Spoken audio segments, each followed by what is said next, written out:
Hi everyone, this is Fadli. Let's talk. Assalamualaikum warahmatullahi wabarakatuh. Hai, this is Fadli. Seberapa banyak hambatan yang kalian hadapi dalam membangun channel kalian? Di video kali ini, saya akan membahas tentang hambatan atau masalah yang pasti dialami oleh YouTuber pemula. Hambatan bagi YouTuber pemula adalah perkara wajib. Seorang YouTuber tidak akan menjadi YouTuber jika tidak melewati hambatan. Hambatan bagi seorang YouTuber pemula ibarat masa orientasi bagi seorang pelajar. Tentu saja itu merupakan hal yang penting untuk membangun mental kita, membangun skill kita, membangun kreativitas kita. Ya, YouTuber sukses itu terbentuk dari hambatan yang mereka lewati.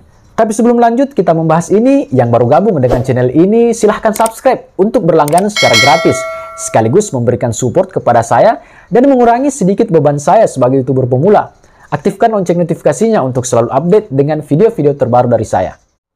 Teman-teman YouTuber, pernah tidak kalian merasa jengkel dengan channel kalian sendiri? Saya pernah. Dulu sangat sering saya merasa jengkel dengan channel saya sendiri. Karena jengkel, akhirnya saya menjadi malas untuk membuat konten. Tentu saja yang membuat saya jengkel dengan channel saya sendiri adalah karena hambatan yang saya temui, sehingga mengakibatkan video yang saya buat tidak sebaik dengan yang saya harapkan. Harapan saya dengan video yang saya buat itu adalah video yang wow. Tapi ya, video kita yang jadi malah video yang jelek di mata kita sendiri. Bagaimana di mata para penonton yang lain kan? Yang pernah jengkel kayak saya dengan channel kalian sendiri, silahkan tulis di kolom komentar apa penyebab kalian merasa jengkel. Tapi ya, lagi-lagi itu adalah proses. Hambatan yang kita lewati itu seperti membangun jembatan untuk menuju ke kesuksesan. Ya, harus kita lewati. Jika tidak melewatinya, goodbye kesuksesan. Setelah belajar dari para senior, sering menonton video-video mereka atau mungkin baca-baca dari artikel juga, ada sangat banyak hambatan yang dihadapi sebagai seorang YouTuber pemula. Berikut saya rangkum 6 hambatan YouTuber pemula yang pasti dan wajib kita hadapi dan lewati. Yang pertama, alat. Ini nih hal yang paling utama bagi seorang YouTuber. Nggak ada alat, ya nggak bisa dong bikin video atau konten. Inilah faktor utama untuk menjadi seorang YouTuber, sekalipun alat kita cuma satu doang, handphone atau smartphone.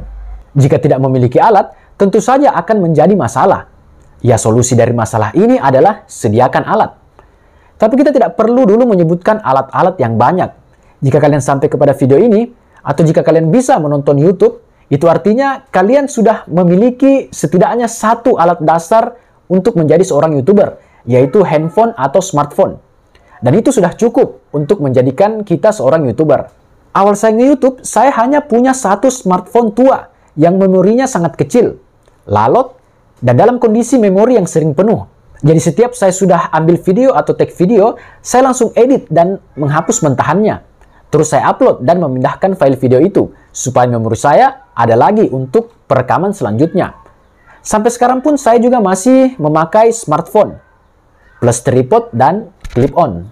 Untuk YouTuber pemula yang terkendala masalah alat, kalian bisa memilih membuat konten yang minim menggunakan alat. Ada sangat banyak konten yang minim alat. Contoh kayak gini, nge-vlog. Kita hanya perlu berbicara di depan kamera smartphone. Saya pun tidak menggunakan lighting khusus. Atau mungkin kalian bisa coba konten memancing, berwisata mungkin, atau ya seputaran vlog gitu. Atau game juga bisa. Konten tutorial apalagi. Ada sangat banyak ya. Tapi emang sih semakin baik alat yang kita gunakan, maka semakin baik juga kualitas audio dan visual video kita. Yang kedua, konten. Hal ini juga menjadi alasan terbesar kenapa orang menunda-nunda menjadi YouTuber. Teman-teman kita sering berkata, katanya, saya tidak tahu mau buat konten apa. Di video saya sebelumnya sudah saya sebutkan bahwa ada sangat banyak pilihan konten yang bisa kita buat. Kalian bisa memulai membuat konten yang merupakan rutinitas kalian atau kesukaan kalian, seperti hobi kalian apa, pekerjaan kalian, biar kalian juga bisa enak memulainya. Percayalah, banyak YouTuber pemula yang terlalu memaksakan mengupload video yang tidak mereka sukai atau kuasai. Akhirnya mereka berhenti di tengah jalan. Pembuatan konten ini juga harus kalian pertimbangkan dengan kesesuaian alat yang kalian miliki, biar konten kalian bisa maksimal. Yang ketiga, skill. Kebanyakan kita yang menjadi YouTuber itu tidak membawa skill yang matang. Kurangnya skill menyebabkan video kita terlihat jelek, dan membuat kita malas membuat video lagi. Bahkan kita sendiri pun malas menonton video kita, karena kualitas video atau editing yang buruk.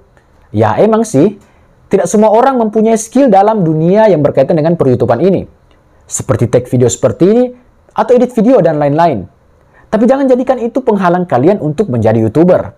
Lagi-lagi, proseslah yang akan menambah skill kalian. Kalian mungkin bilang, saya pandai berbicara di depan kamera seperti ini. Guys, awal-awalnya saya juga sangat kaku untuk berbicara seperti ini.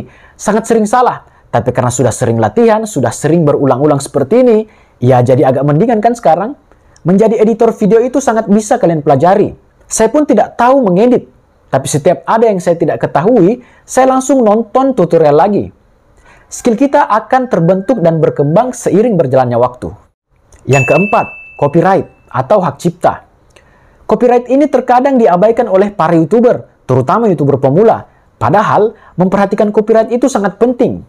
Sebagai YouTuber pemula, terkadang kita menggunakan re-upload atau mengupload ulang video orang lain. Atau mungkin kita main cover-cover lagu orang. Sangat bahaya kalau kita tidak memperhatikan copyright-nya. Bermasalah copyright bisa menyebabkan channel Anda tidak bisa monetisasi. Atau di-banned mungkin, atau dihapus oleh pihak YouTube. Jadi sebaiknya, dan memang ini yang paling terbaik, buatlah konten yang se-original mungkin, biar kalian aman.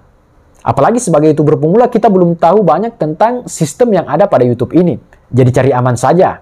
Buat konten yang se-original mungkin. Percuma juga kan nanti sudah capek-capek ngembangin channel dan nantinya nggak bisa monetisasi. Atau lama proses monetisasinya. Atau bahkan mungkin dihapus oleh pihak YouTube. Yang kelima, penonton atau viewer. Masalah terberat bagi seseorang yang memulai YouTube adalah menjangkau penonton. Kita sebagai pemula pasti sering mengeluhkan hal ini. Saya pribadi pun saat membuat video ini, view saya masih sangat sedikit. Tapi hal itu bisa kita katakan wajar, karena kita emang pemula. Seperti yang sering saya katakan di video saya sebelumnya, buatlah konten yang bermanfaat, agar kelak pasti dicari oleh orang lain yang membutuhkannya. Kalian juga nanti akan pelajari cara memaksimalkan SEO atau optimalisasi mesin pencarian YouTube. Saya pun juga masih kurang-kurang paham sih sebenarnya tentang SEO ini. Para YouTuber senior yang berpengalaman selalu menyarankan fokus pada satu niche atau satu jenis konten saja. Jangan campur-campur. Iya, itu sangat baik mendatangkan view dan subscriber permanen. Tapi banyak di antara kita memulai YouTube ini dengan tidak membawa pikiran matang tentang niche apa yang akan kita fokuskan. Saya sendiri mengawali menjadi seorang YouTuber itu saya mengupload video-video atau konten-konten yang berkaitan dengan pekerjaan saya. Bahkan sampai sekarang pun saya masih melakukan penyesuaian terhadap konten apa yang kelak akan saya fokuskan. Yang tidak kalah pentingnya untuk mendatangkan view adalah kalian harus konsisten mengupload video dan rajin-rajin share ke sosial media yang lainnya, ke grup-grup kalian, terutama grup-grup yang memang sering membahas masalah hal-hal yang berkaitan dengan konten kalian. Yang keenam, subscriber. Ya, hambatan terakhir adalah subscriber. Subscriber ini merupakan hambatan yang paling utama di samping dengan view atau penonton tadi. Sebagai YouTuber pemula ya harus sabar dong. Banyak sih cara mendapatkan subscribers.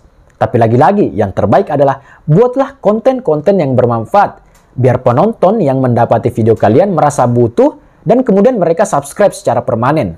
Untuk berlangganan. Usahakan juga sebisa mungkin mendapatkan subscriber dengan cara yang semurni mungkin.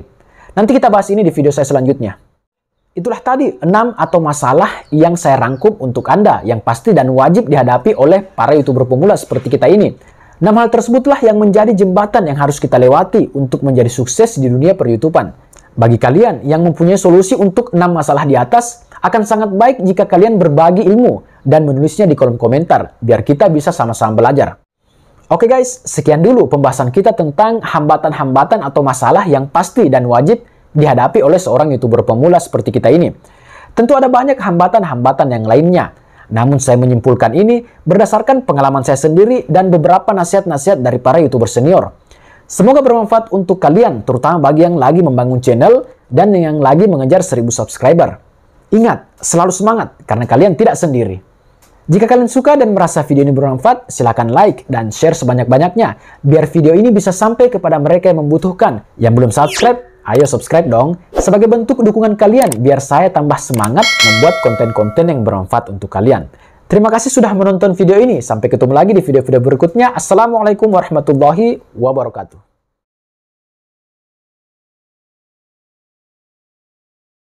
Hi everyone, this is Fadli. Let's talk.